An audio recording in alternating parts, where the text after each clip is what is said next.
तुझे देखने का दिन रहन हो गया, तेरी ब्यूटीफुल फेस का मैं फैन हो गया।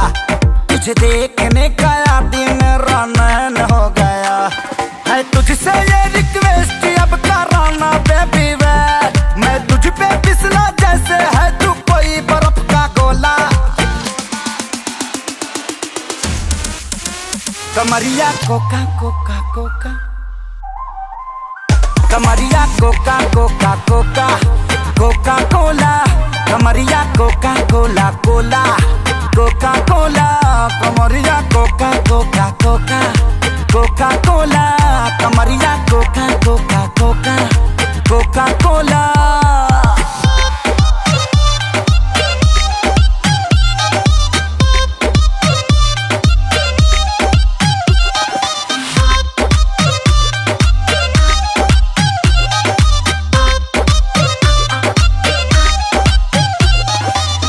से ना कोई कमी है तुझ में, तू एकदम परफेक्ट बेबी। रब तुझे बनाया लगा के स्पेशल इफेक्ट बेबी। एक नजर जो देख ले तुझे कुछ और नजर ना आएगा, तू चीज ही कमाल है बेबी।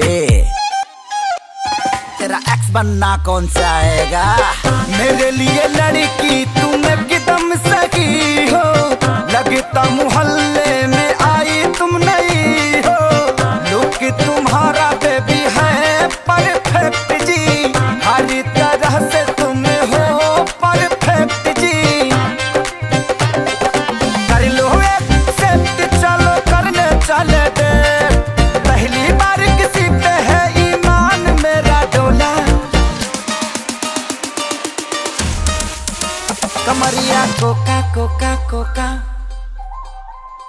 कमरिया कोका कोका कोका कोका कोला, कमरिया कोका कोका कोका कोका कोला, कमरिया कोका कोला कोला कोका कोला।